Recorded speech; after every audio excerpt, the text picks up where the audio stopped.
Okay, this is just a review of the intake process that has already been built out.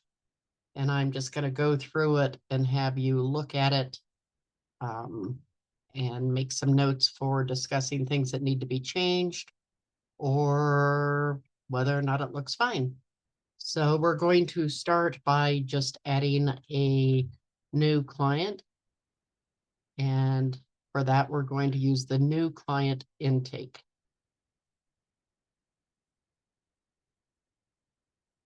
So the intake is a workflow that takes you through several different forms.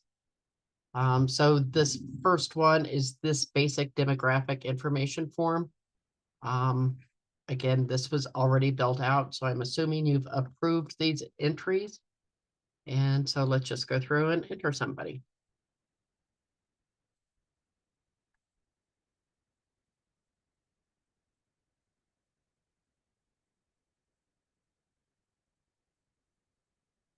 Um, just for a note, I'd like to know what SIV means. Um, if you can make a note of that to tell me what that means. Let's make up my 5 millionth fake name that I've put in here over the months. Let's use Derek Wilson. So anything with a star or an asterisk, red asterisk, means it's a required field. And again, I assume you've gone over that.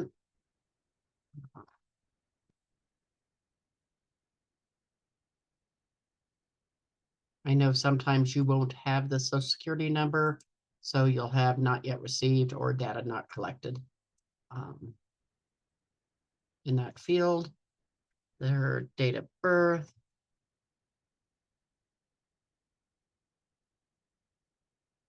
and check for duplicates. No duplicates, so this is a new client.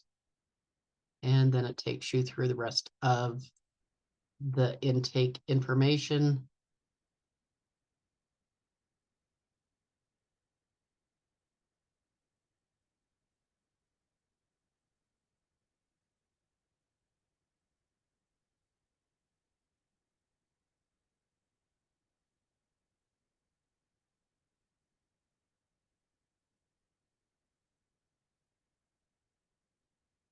If they didn't review with you the Google address information, this is just like any Google lookup.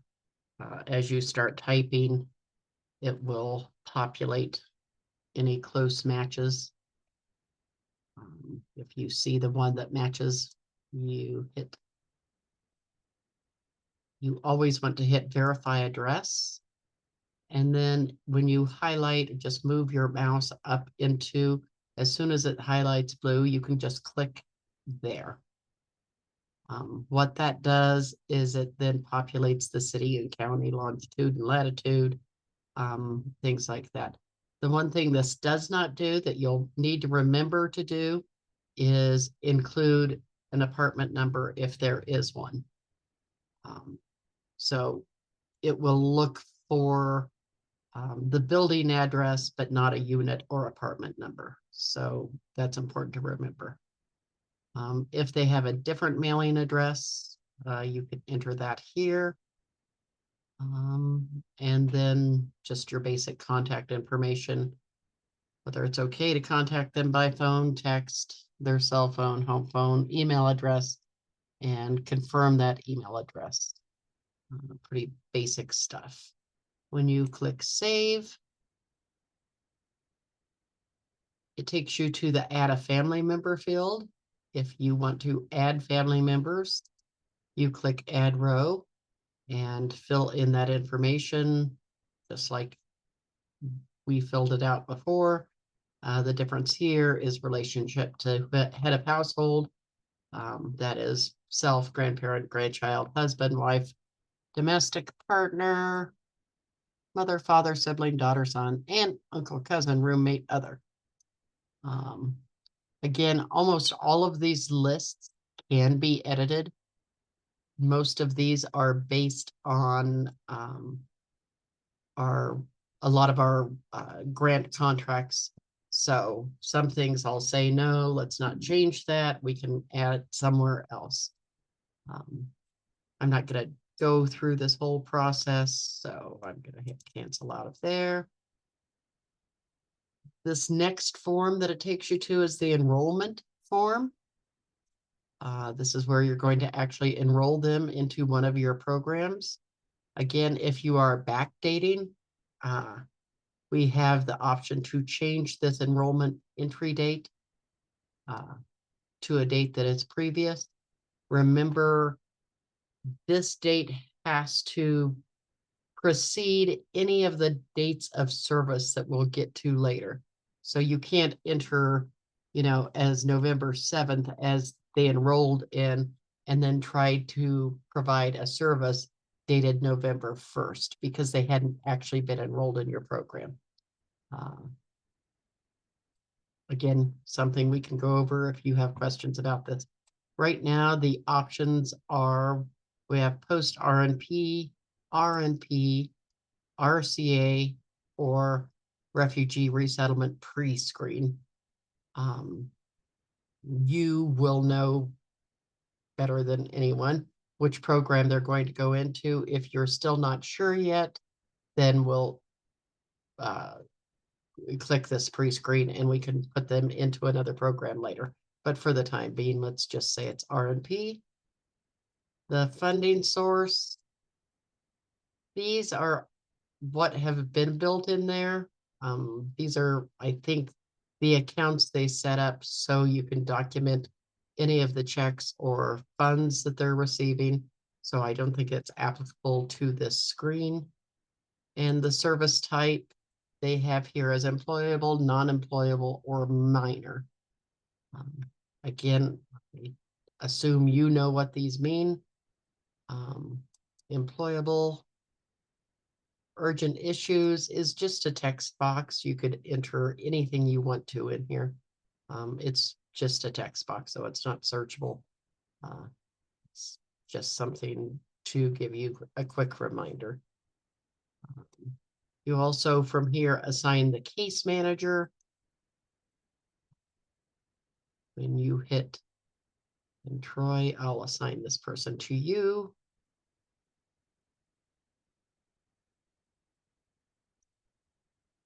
And then you can create an email and it will auto send to that user that's been populated, just notifying them that they do have a caseload assignment. It populates from the previous screens and the date that assignment was. Again, I'm not going to do that. You can use it as you will and click save. And this takes you to these assessment questions that, again, I'm assuming, Troy, you have gone over and said, yeah, this is the information we want to know from people. And I don't know whether that's a document that you use or if your case managers are doing this in live time, where they would just select some of these options. Nothing on this is mandatory. So it is possible just to click save and be done with it. And again, there is a case note option there to add more information. Click save. It takes you to the employment assessments now. Again, same thing. I'm assuming you have helped to populate these questions. Nothing is required. Again, you have the option to add a case note here.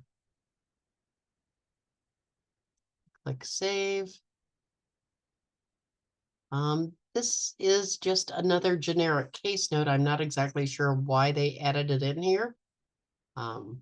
It does appear to be mandatory. So for the time being, I can remove this requirement if you want, or it might be just this is where you want your case managers to review the intake process or something like that.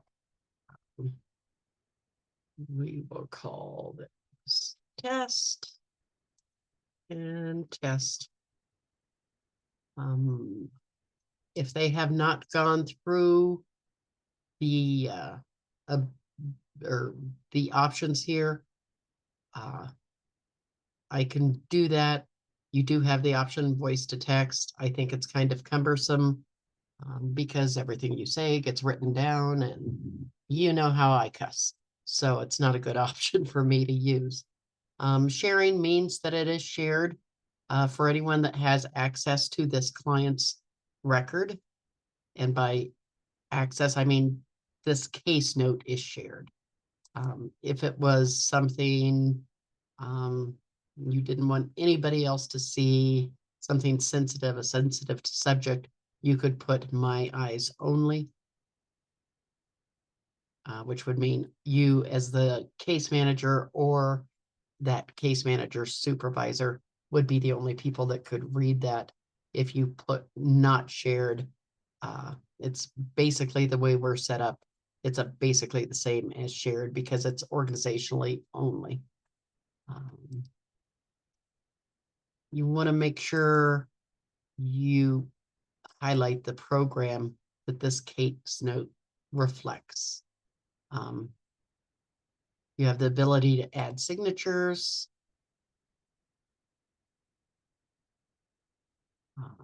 As a case manager, if you wanted the client to sign it, you could click the client and put the client's name in here.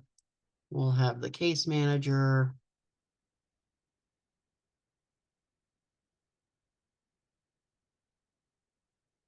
And then you can use your mouse.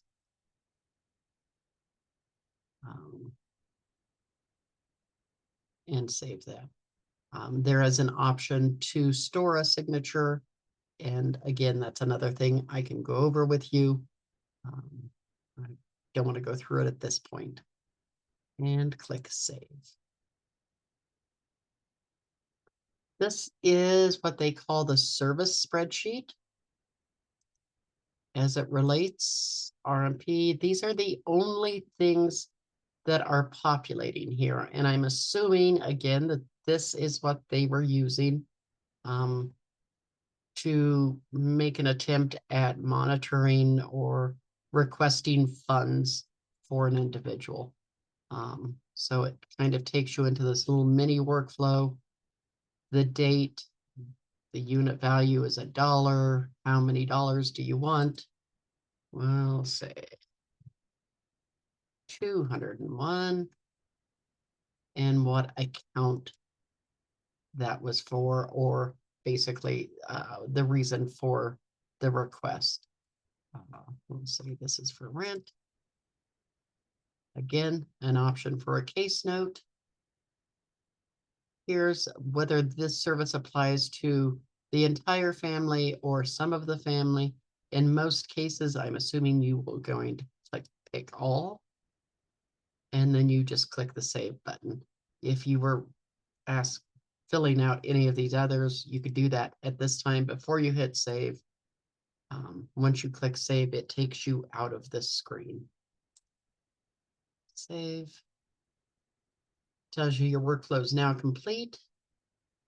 And that client is now enrolled and an active participant in RMP.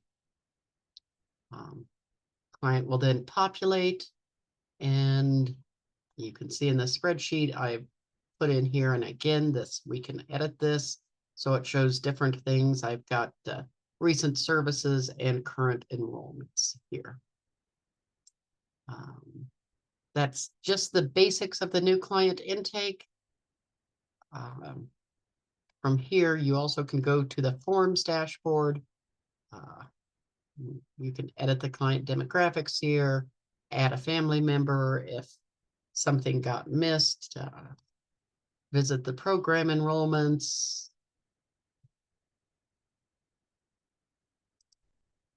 There is another thing for case notes that's not necessarily attached to a service.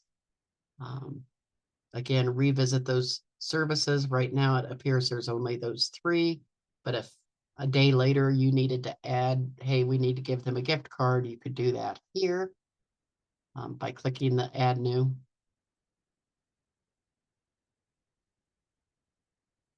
And again, it takes you back. These are all the same screens that we went through on the workflow. This is just how you visit them individually.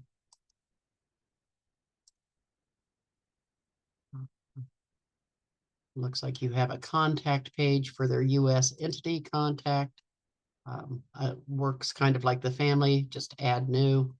It will collect that contact information. Education. Again, kind of walks you through.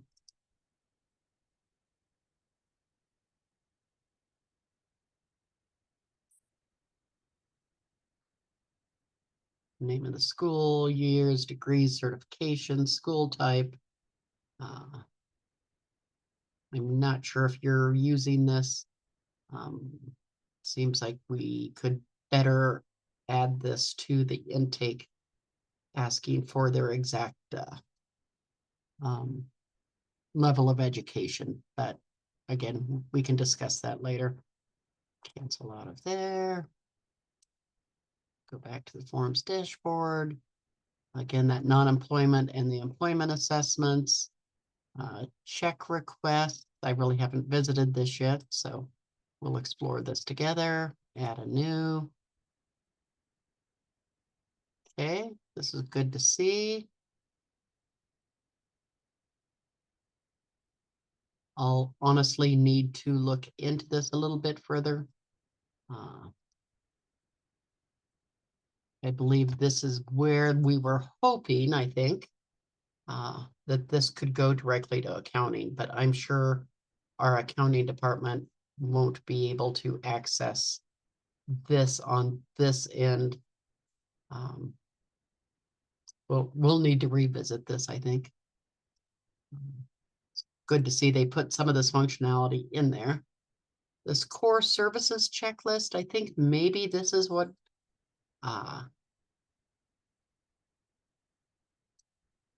they had populated for your service assignments. Gotta watch the little birdie dance. So here's just airport pickup. I'm sure these are things that you're going to use. It looks like these are, rather than being actual services, this is looking for a document that you would attach to it, much like our document scan. So I'm not really sure here. We could add these as services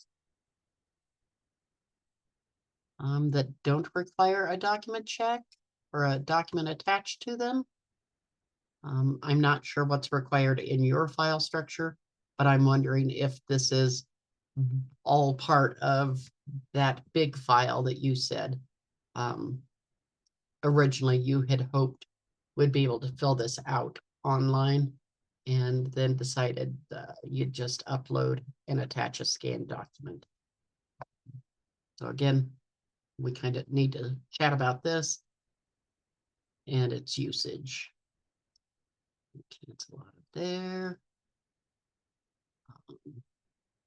Its ability to view all the check requests, and then this is the documents where you can view the folders that are files that are in there. We don't have anything uploaded for this. We wanted to, at this point, we could add a new document.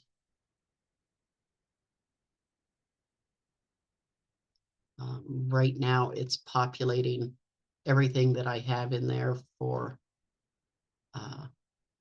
kind of that last screen we went through, plus everything I have in there for employment services. So we can filter this down, create a different filter here.